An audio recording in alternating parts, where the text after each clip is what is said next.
Long-legged lalalooli. Long-legged lalalooli. Lollipops lounging lazily. Sally sold sea by the seashore. Ow now, brown cow. Ow now, brown cow. What's going on, guys? We are back. We are back with another episode of Comic Book Reviews. And we got some exciting books to talk about this week. We got 3 books that we're going to be hitting. Yeah. We got some Batman. We got Absolute Power, which is gangbusters right now on issue 2. If you haven't read the issue 1. And then we also have Uncanny X-Men. Uncanny number 1. Uncanny. A reboot. And man, they're all over the place. But in the best way.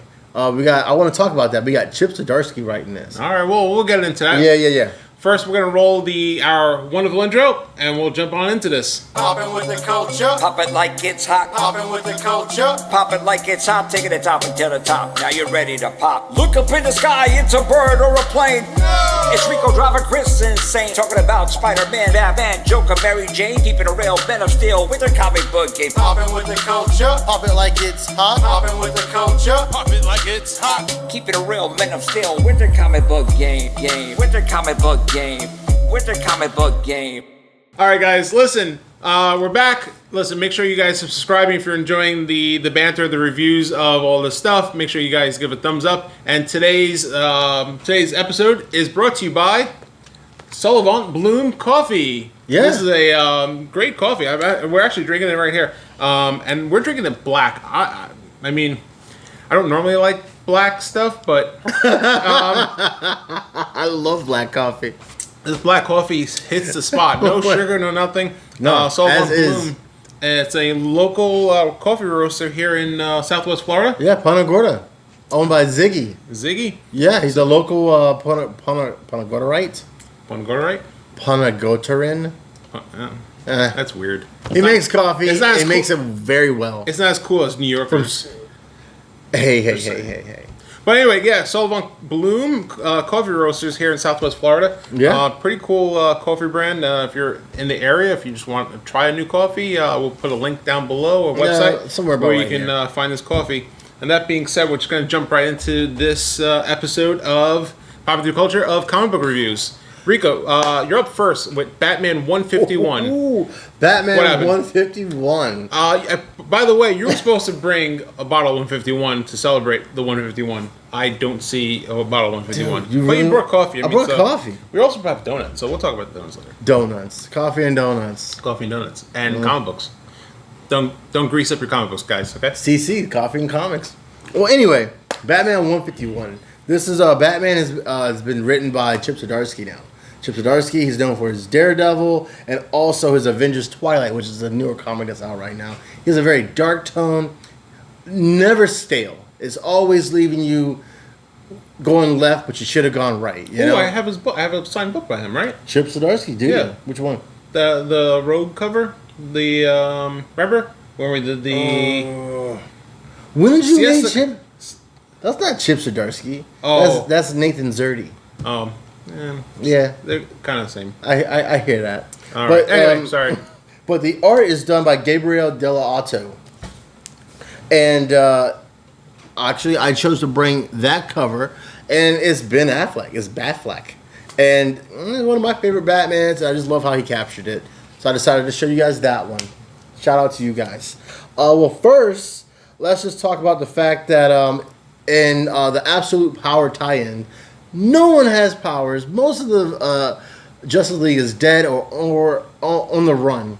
It starts out with Batman and Catwoman. They're on Catwoman's private jet, about to head to Okinawa because Amanda. So should we talk about Absolute Power first then? Well, Because it's a tie-in.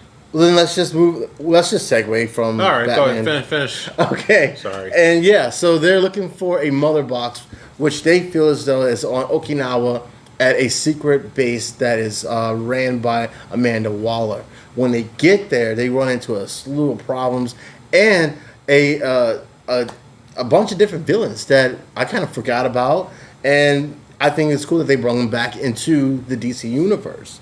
Like who?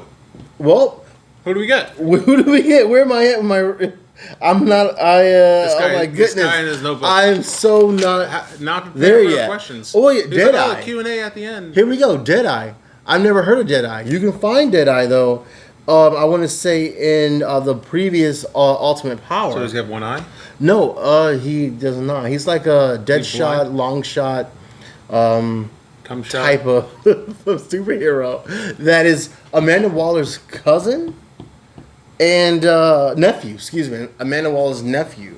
And also we meet like a Ant of the Year.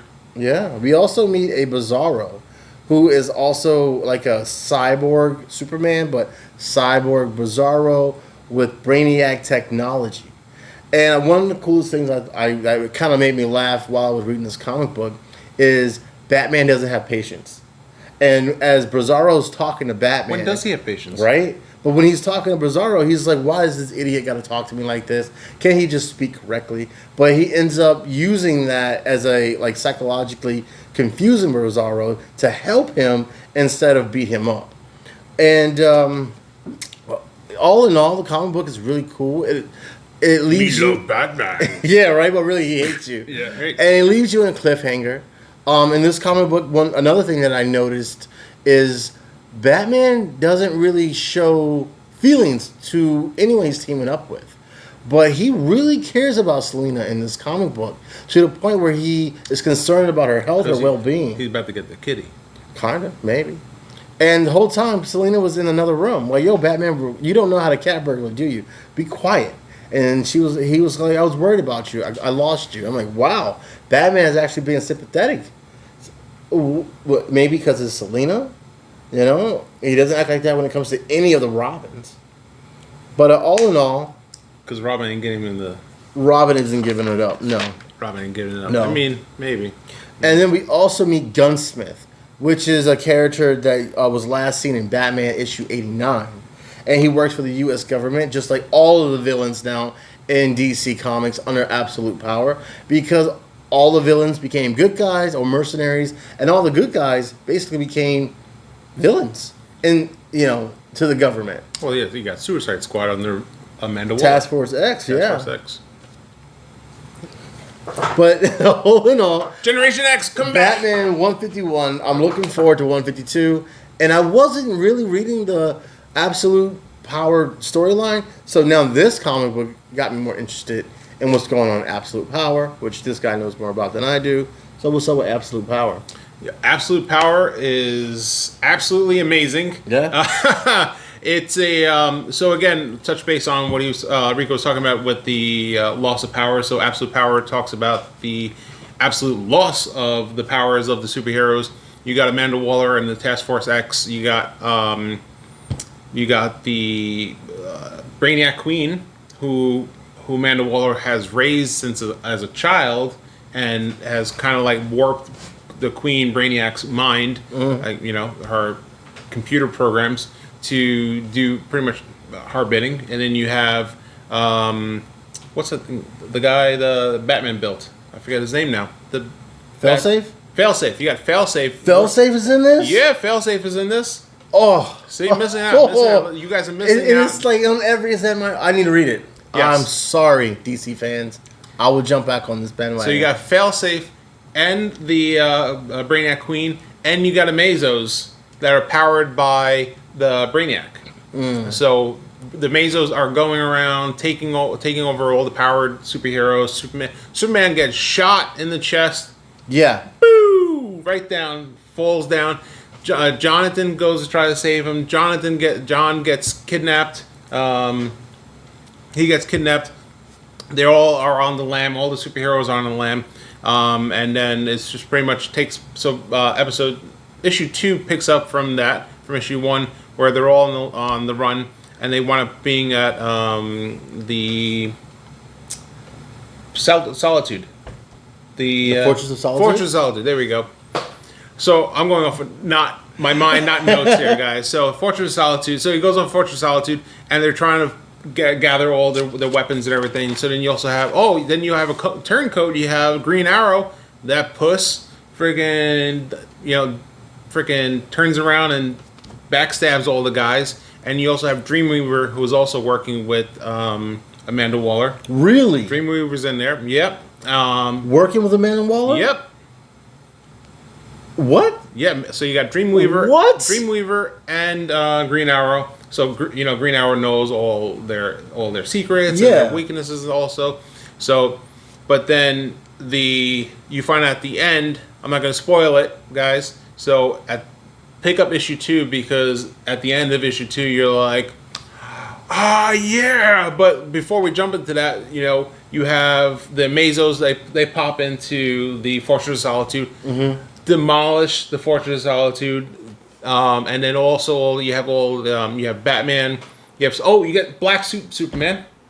Cool. Which is his pretty much a containment suit. Yeah. Which kind of holds him, all his powers and everything, and so that way he doesn't die. Because he's already been shot already, so they're trying to heal him and everything. So you get him in the black suit. No mullet. We don't get a mullet. Oh, great. Yeah, no mullet. We don't got a mullet. Man, I don't know. I feel like the black suit Superman should come with a mullet. All right. Automatically, you get black suit mullet. It's like a hood. Like it's a part of his cape. He just kind of throws it on like that, right? So you get them all congregating in the Fortress of Solitude. You get them trying to use all their tools or whatever, the Superman's weapons that he's collected over the time period and everything. So he's like, okay, everyone gear up. You have a cool armor for Batman. This is cool, armor suit. You get Wonder Woman gets a bunch of armor. They all pretty much get armor. Flash gets a Flash bike. Like, do they get this armor because of the lack of powers? Yeah, because they have no powers. The only one that doesn't have a power and still is a superhero would be Batman.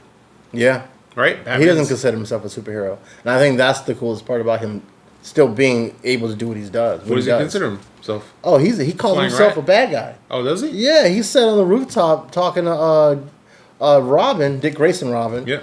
And Dick Grayson was like, how come the police doesn't celebrate us, or how come they're always after us? And Batman was like, dude, while eating a big belly burger, he was like, Robin, we dress up and in the middle of the night we beat the crap out of people. Nothing is good about what we do. We break into buildings and we beat people up. We're not villains, we're vigilantes, but the good guys are the PD, the cops, the ones that aren't crooked. Right? Yeah, I guess so. So yeah, he looks at himself as yeah.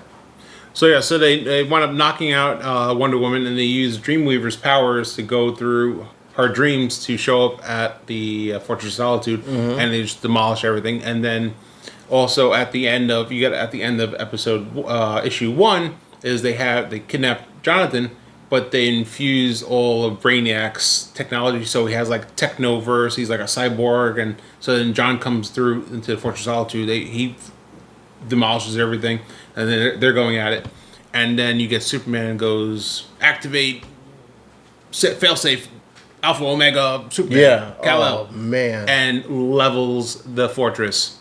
But I'm not gonna spoil the last page. The last page, oof, you're gonna want to pick this up because this also turns into Absolute Power, which will be in a few months will be the new run of Absolute Power, where you get what's his face?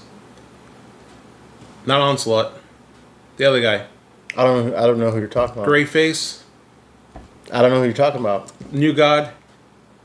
Oh, my Darkseid? Darkseid. Yes, you got Darkseid hunting them down, but then you have a reboot. You have a reboot of all the superheroes, and we found that out through Comic-Con when I was in San Diego. So you have the Absolute Power line of these new versions of the superheroes, which is pretty cool. I'm really excited to see that after Absolute Power and how they resolve Absolute Power. So, Rico, when does issue 3 come out?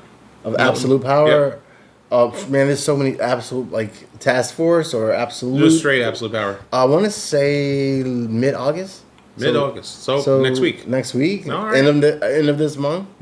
Something like that. All right. Because I know right now DC just came out with Gotham City Sirens last Tuesday, and already this Tuesday coming up tomorrow, I got to put up the issue 2. Wow. So they're not even going bi-weekly, or they're just back to back to back. So I know they got a lot of stuff. They're pushing books out. But they also put a lot of things on the back burner because of it. So honestly, I'm not sure exactly what they're doing. I think these are going to be the 2 main storylines for DC right now.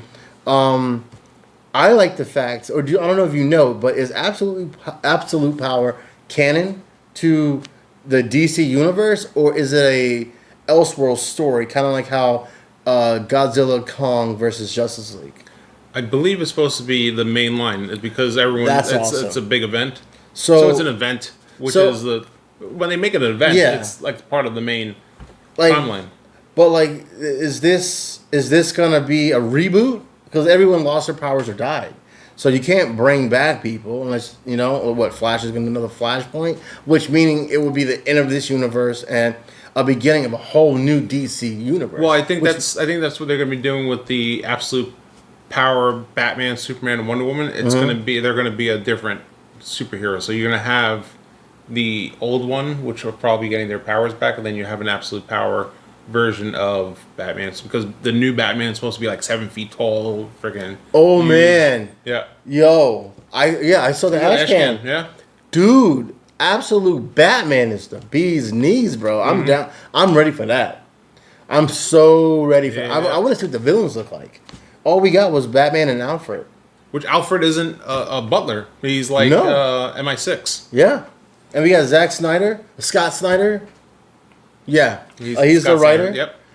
And which my wife thought that was Zack. Mm-hmm. Like, you're thinking of Zack Snyder, different guy. But yeah, I am looking forward to his writing. I miss his writing. He knows how to write for DC, and everything he's touched, from Batman All-Star to Dark Knight, is just really good. And what he did with the last Batman series was really good. And the stuff that he does outside of like his indie comics, and the stuff that he does with Last Night on Earth. That's what I was thinking about. That storyline was amazing, so cool, and I'm just happy to see him back in DC writing for these characters again. All right. Other than that, man, we're gonna jump into Uncanny X-Men. We're going back to Uncanny Marvel because you can't X-Men. let go of Marvel. Man, so we got Gail Simone and David Marquez as the writer, and David Marquez as the artist of the new Uncanny X-Men. And I don't know if you guys have been following this podcast, but whenever I talk about X-Men, I basically convinced this guy that I don't like X-Men. Well, for a long time, they just wasn't hitting the mark. They was just messing up. They were rebooting. People were like dying and coming back. There was an island that Storm was running, and it was just Professor X was walking, and then they all wore suits at one point with Apocalypse, Magneto, and Professor X, and it was all over the place for me. I wasn't really enjoying Krakoa it. age. Yeah, and you had like the red, blue, black, gold. It was just like, come on, man. Cool. I'm over it. All right. But this. So what about this one? Oh Still man, it is perfect. Hits the mark. It does. It hits the X. Hits the X. It hits the X. X marks the spot. Nah. Yes. Uncanny X-Men #1. Oh my goodness, the island of Krakoa has been destroyed. X-Men. What? Krakoa? What is it, man? Go ahead. Karoa? Cuckoo. Mutant Island has been destroyed. Krakoa? Krakoa, that's what I said. No, you did. That's what I said the first time. You didn't say it. Man, All come right, on, go ahead. get off of it. All right. So, X-Men and all other mutants have been either split up, they're across the earth, or they've been destroyed. And the government, U.S. government, is now taken over the Xavier House of the Gifted. And now it's a prison for mutants. Yeah. So we first meet up with Logan. He's in Mexico, and he goes to like some pyramids. Yo, check it out, bro. And he meets up with Rogue and Gambit, and the art style is so good. It is so good. And right now, those three are just hanging out together. And they're going to go see a dragon or a snake god, actually. And they fight this snake god. And honestly, it was a lot of, as I was reading, I'm like, what's the purpose? What is the reason of this fight? It's like they went to this snake god to pick a fight. And as soon as it started, it was over. But I enjoyed it. It was good. It was well written. And the next thing you know, you find out that Cyclops is in Alaska. Kitty Pryde owns a bar, and she's like, I'm done with the X-Men. I just want to do my own thing. And then you meet Nightcrawler in Mississippi. That's where it all goes down. They're in a hospital. Sounds like Umbrella Academy. We'll get to that. It does. That's what, as I was reading, I was like, "Yo, this sounds like Umbrella Academy." And yeah, they meet up with Nightcrawler, and no, sorry, she's not even in the comic yet. Rogue is like, "What up? How you doing, Nightcrawler?" And because they're brother and sister, and it was really cool to see how they interact. And I feel as though the reason why they chose to do that in the comic books now is because how X-Men 97 was. Mm-hmm. Like, they really showed how the chemistry between them and how they are family. Like, they're all mutant family, but them two, they have a special bond. And in this comic book, it shows that. Mm. And, Rogue is also, her and Gambit are together, which is always cool. And not dead. Not dead. No, he's very much alive. And so they meet up with Nightcrawler at this hospital in Mississippi, and they're meeting up with this kid that is a big time X-Men fan, and he has like X-Men comics and action figures, and they give him an X-Men jacket. And one of the things that happens with this kid is he slips in and out of seizures, and it's just he's almost one of those Make-A-Wish type of situations. Oh boy. Yeah, right. It goes dark, bro. John Cena pops up. No, Make-A-Wish. No, nothing like that. And while they're sitting on the bed, the kid is all like, "Rogue, you're my favorite. You're so beautiful, yada yada," and kind of reaches out for him. Bad news. And that was the Bad News Bears. Yes. And coincidentally, out of this time, she's not wearing gloves. Of course. And touches Rogue's hand, and then he goes into like a fit, and yes, he dies. And and they leave the hospital because they're not really. Wait, hold on. Yeah, he knows who Rogue is, and that's my favorite. Starstruck, and was like, grabs. Open the comic book, bro. Did he not know who or what her power did? Exactly, right. That's what I was. If that's your favorite, I feel as though this comic book, they was just trying to pack in a lot of tragedy to help you understand where they are mentally. And one of the coolest things I noticed about this comic book is they don't call themselves Rogue, Gambit, Wolverine, Cyclops. They call them by their street name or by their off-duty name or their actual names. Civilian names, yeah. And I thought that was really cool how this comic book is very grounded. And overall, it's just a good comic. And then the very last page, we meet a whole new mutant. And I'm looking forward to issue 2. At the store, I'm going to have issue 2, 3. This is going to be an ongoing. I'm going to try to have every variant. And if you can't get in touch with Florida comic book shops and wherever you're at, you should give issue 1 a try. Or if you can't get that, just pick up on issue 2, bro. It's a good comic. I don't talk like this about X-Men comics. He doesn't. So I really mean this. This is good stuff, bro. Mm-hmm. All right, man. That's great. We got a lot of good stuff coming out between DC and Marvel now. Both publishers. Pretty excited to see what comes after this, and we'll see. We'll probably review that on when those issues come out, and we'll talk about that. So, guys, if you are enjoying the show, enjoying the what's going on and what we're bringing to you guys, make sure you guys are liking the video. Definitely subscribe down there, and that way we can keep producing these videos for you. Until next time, guys. I'm Chris. I'm Rico, and we are Popping Through Culture. Later, guys. Peace. Gotta watch it. Juka booka doo doo. Hold the pants up. Batman 151 Absolute Power tie-in. Dalato.